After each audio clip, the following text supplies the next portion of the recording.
Can you see this PPT? Yes, ma'am. Okay. So I am just giving a quick recap of what we have done last time, so that we can proceed. So last class we were continuing with the evaluation, finding the valuation of bonds. So you have seen how the bond price and the interest rate of the market varies inversely. Okay. So we have analyzed this exposure of the bond price to the interest rate variation depending on maturity is what is known as the interest rate risk. So we have calculated it for different year of maturity for 5 years, 10 years, and for perpetual bond without maturity. You have seen as the time extends, the value of the bond decreases. We discussed why so, because that as you are increasing the maturity period, it is becoming more and more riskier. So without a premium, the value of the bond will fall. People will not be interested to buy such long duration bond if because they are exposed to more risk. So all this we have done. Okay, and then we calculated the bond duration and volatility to find how you can decide between a different bond to create your own portfolio. Okay. So all this we have done, and today we'll go further on this. So what you observe is there is a definite relationship between the return which the bond is giving you and its maturity period. So today we are going to discuss this. Okay. So today, can you see this valuation of bonds, term structure of interest rate? Yes, ma'am. Okay. So this is the topic today, because we are discussing now deeply the relationship you have between the interest rate and the maturity period, and this is what is known as the term structure. Okay, so throughout the valuation as you have done, you have seen that continuously, though suppose two bonds with the same risk is there, but if their maturity period is differing, in that case the price of the bonds would be different. Okay, so we have so many bonds in the market, government bond, corporate bonds. So depending upon the maturity period, they are exposed to different risks, and that gives different return to the bonds. Okay, so the return from the bond is what is known as the yield. This already you have done it earlier. When you are calculating the rate of return, for example, you did it for the bonds. So you saw that it is different bond is giving you different yield. That is the rate of return. If you plot this yield against the time period, which is the maturity period, then what you get is known as the yield curve for that bond. Okay, and it is also known as the term structure of interest rate. So if we are going to plot the rate of return against the maturity, we can get the yield curve of the economy. So different bonds, different yield rate will be there, because as already told that as you are extending the maturity period, in that case more and more riskier risk comes over the bond, over which investor will not be interested to invest unless the premium is also high. Okay, so how you are going to get the yield curve? This is so many bonds are there, so many securities are there, so which interest rate should we follow? So every country, and same for India, we see what is the interest rate or yield variation on the government securities, because compared to other securities or bonds, the default is very less or zero for government securities. So if you want to actually find what is the difference in the short-term rate, long-term rate, and how they can vary over the years, you simply observe what the yield on the government securities are over the years. So whatever the fluctuation in these securities, that will be your market yield curve, because these are the securities which have not defaulted. So whatever rate of return they have given, that will be the yield curve for the economy. So what we do is we track the government yield curve over the years, and This is done by what is known as the spread. Spread means the difference between the short-term interest rate and the long-term interest rate. So spread is the difference between, you can note it down, spread is the difference between the short-term interest rate and the long-term interest rate for the default risk bond, which are usually the G-Sec securities, that means the government securities. Okay. Have you written? So the whatever the rate of return is given by the Ma'am, government. long-term rate for? Long-term rates. Rates means the Rate. No, I am asking difference between short and long-term rates of. of the government securities. Spread is Okay. the difference between the short-term and long-term rates of the government securities. Okay, so in the short term, whatever the rate of interest you find on the government securities, you see that is setting the floor. That means interest rate cannot go below that. So that is a default risk, sure rate of return you will get. So you cannot observe that for any private securities, because even it becomes zero, because a default can be there. But just observe what is the lowest rate for a government bond over the years in the short term. Then you will know that that is the floor rate. The interest rate for any period of time cannot go below that. Okay. So yield curve can take different shape. When you are drawing the yield curve of an economy, it can take different shapes.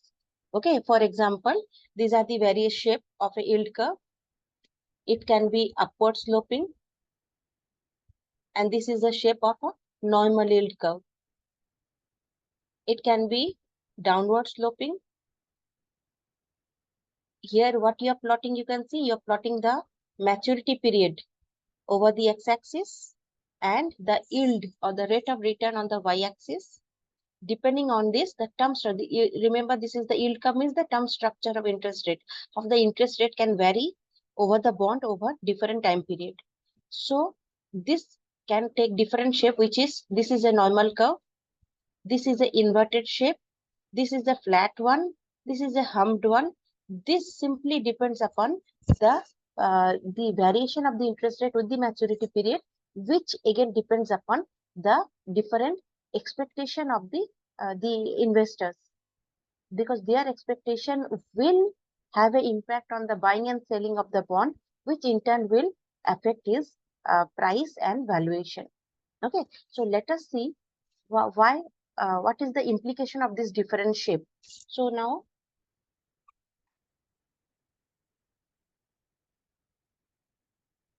so this is a closer look at the yield curve. Okay, so you can see these are the, so let us see in which cases the shape of the yield curve can be like this. First is the first one, yield curve, shape of the yield curve. What does the shape of the, what can you know from the yield curve? You can know whether economy is prospering or it is in a recession or it is going down. You can simply see the yield curve of economy and can know. Why? Why? Because the yield curve is showing you the variation in the rate of interest, and rate of interest is a very important macroeconomic parameter, because you know the investment which goes on in the economy depends upon the rate of interest. Your investment determines how much production, consumption, everything will be done, how much income will be there. Depending on the infrastructure and production, your economic growth, economic national income will change. So the slope of the yield curve has a very important message to give. You simply plot the yield curve of an economy and you can know what is the status of that economy. So it is the indicator of your growth, indicator of your future expectation, investment, saving, and so on. Okay. So when the yield curve is growing upward, that means the first curve. When it is growing upwards, sloping upward, the first curve, which is known as the normal curve, okay, indication is that the long-term interest rate is going to increase. This is a very favorable expectation. If the yield curve is sloping upward, that means the economy expectation in the economy is that people are expecting that the long-term rate of interest is going to increase, so they will invest more and more on the bond. Okay, so in that way, you can know that the expectation this will happen when the economy is in a good condition, there are no crises or no expectation of a falling rate of interest. So we have a upward sloping yield curve, and this is an indicator of a very prospering economy. Future expectations are good. Okay, so there will be more and more investment in the bond market. So it is the indicator of a strong economic growth. Okay, and usually you will see that strong economic growth will go hand in hand with the inflation rate. That means if the growth will be there, usually we see that accompanying inflation is also there. Why? Because when the economy is growing, that means how the economy will grow. There is more production of goods and services, more consumption of goods and services. Now, when you are consuming more, you will demand money more. When you will demand money more, interest rate will increase or fall. Suppose your demand for money is more. In that case, your interest rate will increase or fall. Anyone?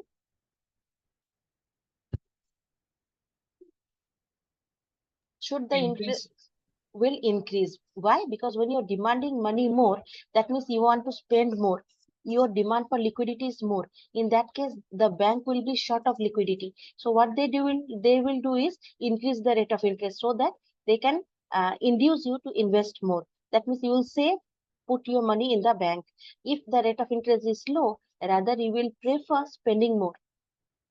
So when the demand for money is more, that means in a growing economy, when you demand more for consumption, the interest rate also increases. Okay, the price of goods and services also increases. So usually we see that a strong economic growth many a times goes hand in hand with the inflation, high inflation. So these are all indicators of a growing economy, in which case you will get a upward sloping yield curve.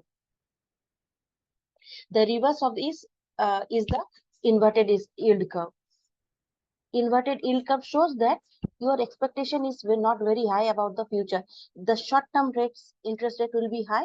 Long-term, it is inverting downward because the people are expecting that in the long run, the interest rate will not go up. It may be the case that some crisis is expected, or maybe some war-like situation is going on. Whatever the psychology in the market, the yield curve, if it is inverting in an inverted shape, it is an indicator that people's expectation about the long-term interest rate is not high. So that's why their more investment will be in the short-term bond, short maturing bond, rather in the long-term bond. Okay. Then this is about the downward sloping yield curve, inverted yield curve. Then steeper curve, sometimes you see the curve, it is not shown in the diagram. You see it is the 45-degree line. It is a steeper curve. Okay, so in this case, what is happening if the expectation is for example, suddenly you have got economy has got some good news, maybe that some financial allowances have been announced by the government, maybe the income tax slab has been decreased, for which the income tax concession can be there. Whatever the policy or some changes is there, if the people are expecting that the rate of interest is suddenly going to go up in the long run, then their investment in the long-term bond will increase, and that will give you a steeper increasing long run yield curve. Okay, so that will be a 45-degree line. I'll go to the board and show you all the thing again. Flattens out. You see the flat curve here. You saw the flat curve here. So you will get a flat curve when flattens out when short-term rates are increasing faster than the long-term rate. Okay, so this is a point when you see that the yield curve is flattening out. So it is in a point of inflection. Point of inflection means it is a turning point. For example, suppose during the COVID period. Okay, so the yield curve became flat in the sense that we don't know what will happen after this. Market may pick up, market may go down. We are expecting a recession may be there, but growth also, we saw that not much recession was there, and suddenly the economy started picking up. So you get a flat curve when the economy is at a turning point. That means we are unsure about what is going to happen after this. Maybe the economy prospers after this. It may also happen that the economy goes down after this. So there is uncertainty. Uncertainty gives you a flat yield curve. Okay. And the other one, humped one, is a during a any type of crisis, sudden crisis if you face, then we have a humped yield curve, which again normalizes as the crisis pass over. Okay, so this type of expectation about the yield curve is guided by certain theories. Three such theories are there. One is the expectation theory of the term structure of interest rate. Other is the liquidity premium theory. And third is the market segmentation theory. So the first two theories are depending upon the expectation of the investors. Okay, so what they expect about the short-term rate, long-term rate, that the expectation is giving you the first two theories and all the yield curve. It is these three theories are simply explaining you the shape of the different yield curve. Why should you have a upward sloping yield curve, downward sloping yield curve, flattened yield curve? So these are different theories which gives you an explanation for that. First is coming to the expectation theory. In the expectation theory, this is based upon what the investors are deciding or expecting about the long-term rate. If they find that the long-term rate, so for example, let us take an example where you have two investments. One is in a bond of 3 years with a 5.8%. Another is in a bond with shorter maturity. That means at present it is giving you 5.3%. After 1 year, the investor is expecting that the interest rate will increase to 5.7, and then after that it is expecting that the interest rate will go to 6.3. So this is the expectation. So in this case, where will the investor invest? Whether they will choose for a 3-year bond or this 1-year bond and renew it after every year, so that it will go for 3 years like that. So which bond is preferable? So this depends upon the expectation of the investor, and that will depend upon the present value how you get. For example, let us calculate the present value of this bond. Calculate the p value of this bond. Calculate the p value of this two type of bond. One is 5.8% for the 3 years, and another is your 5.3, 5.7, and 6.3 for 3 years. So what will be the p value of each? Let us see. Can you see the board? Yes, ma'am. Okay. So p value of the first investment is how much? We'll calculate the future value. Let us just calculate the future value.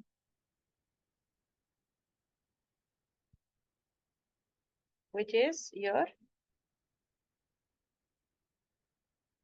say we calculated it on rupee 1.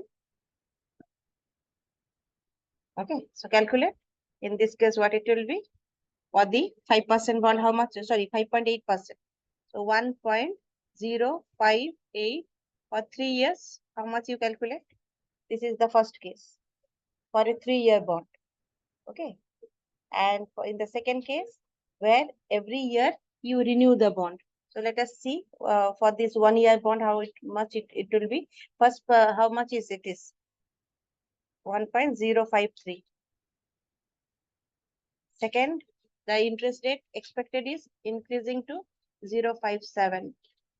And third, it is expected to go down to 6.3. This is the future value of this for rupee 1 for 3 years. In the second case, how much do you get in each case? In the first, how much? In the second, how much? In the first, for 3 years, it is invested on a 3-year bond.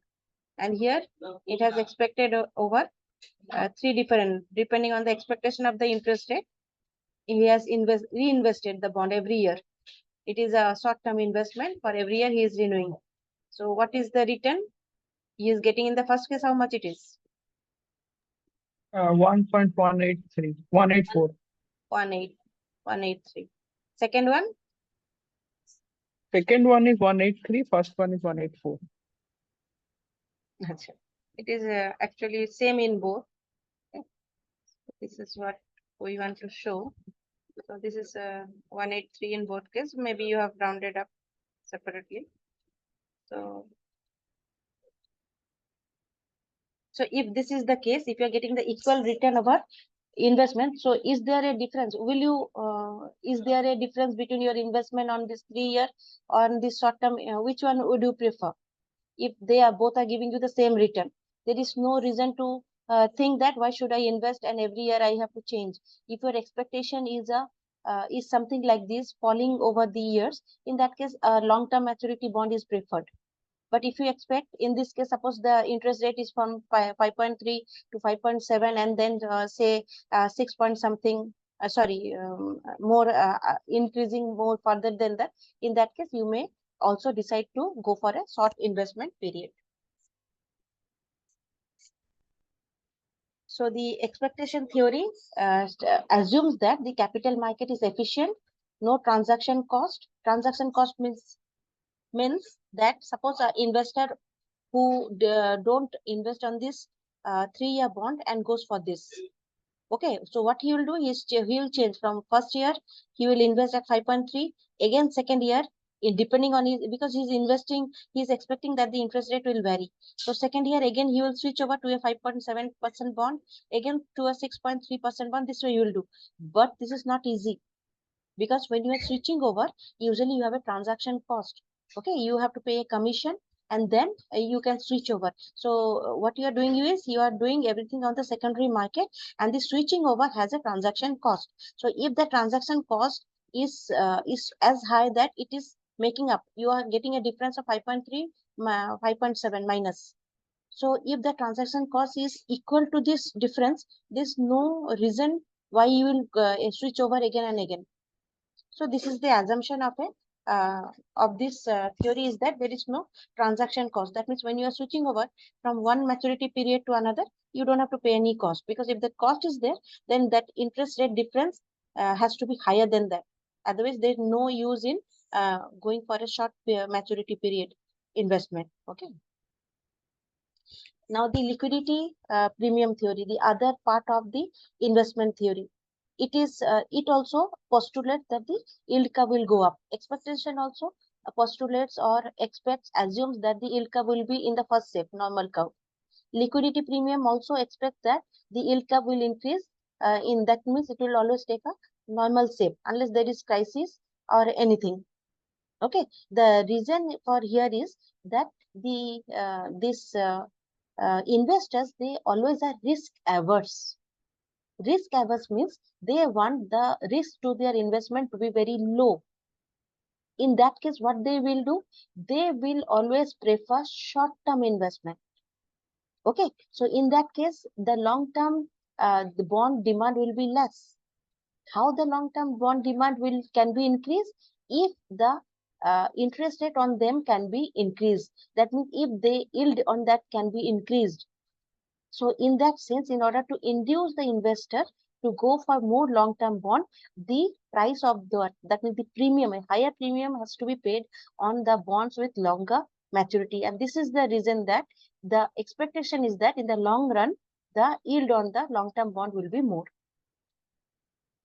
I again repeat, because most of the investors are risk averse. So in order to induce them to go for longer maturity period, higher premium are to be paid by the issuer, and that gives a upward sloping yield curve, so that the rate of interest will be more on the long term bond in order to induce more investment in them. So both the expectation theory and the liquidity premium theory are expecting the same, postulating the same, that is a upward sloping yield curve over the long run. Explanation is that in this liquidity premium theory, it is because of the risk averse investor, which demands that they should be given a premium as an inducement. So this is what is known as the liquidity premium. Liquidity premium means you are if you are taking a long-term investment, long-term bond, investing on a long-term bond, then you are sacrificing your present liquidity. You are taking a risk where you are sacrificing your liquidity and lending the money. So you have to paid her higher premium in order to cover that risk. This is what is known as the liquidity premium. And when this is given, this gives you a upward sloping yield curve. Okay.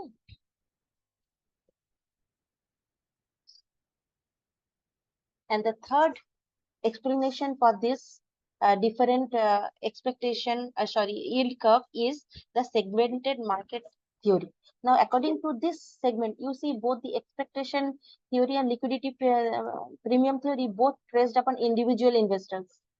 According to their expectation, the economy is getting their yield curve. But the segmented market theory is little different in the sense that it is focusing more on the larger investor. Your larger investor means your banks, your financial institutions, your pension fund, your mutual fund. Okay, they say that the market investors are actually divided, segmented in different parts. Some are there, for example, commercial bank, other is mutual fund, pension fund. Depending upon the type of investor, expectation will be different because their assets and liabilities are different. And depending on their expectation of their assets and liabilities, this different investor will have different expectation about the interest rate. Okay, so let us take the example of the commercial bank. If you see commercial bank, what we do in the bank, we keep our deposit and again we withdraw the money. That means the commercial bank have a short-term liabilities because they have to keep a lot of liquidity to meet the withdrawal demand of the investor. So usually their expectation is more on short-term investment, which they can easily encash and keep up their liabilities. But if you go for insurance companies, if you go for pension fund, you know their liability is for long term. That means suppose you have purchased insurance, it is for what, 25 years, 50 years, something, long period of time. They know that we have to pay them over a long period of time. Expectation is all people are not going to die now. So they have a long term maturity period. Their liability is over a long period. So their investment will be on long term. That means long term investment with a higher maturity period. So what type of investors are there more in the market? Whether the short-term investors like the commercial bank or the long-term investors like your pension fund maturity period, their expectation will determine the yield curve. What the commercial banks are expecting will have an impact, okay, on the yield curve if they are more in number relative to the other type of investors. So what the segmented market theory tells is that the market is segmented into different parts. Okay, the investors are differentiated depending upon their assets and liabilities, and according to that, they will invest, and that will determine their expectation about the rate of interest, and that is what will yield the yield curve or term structure of the economy, giving it different shapes. Okay.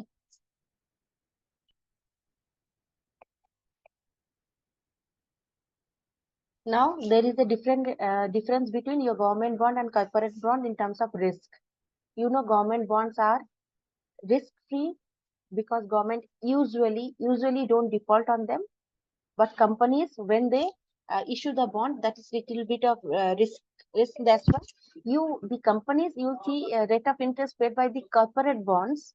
That means the debentures will have a higher rate of interest because they have higher risk.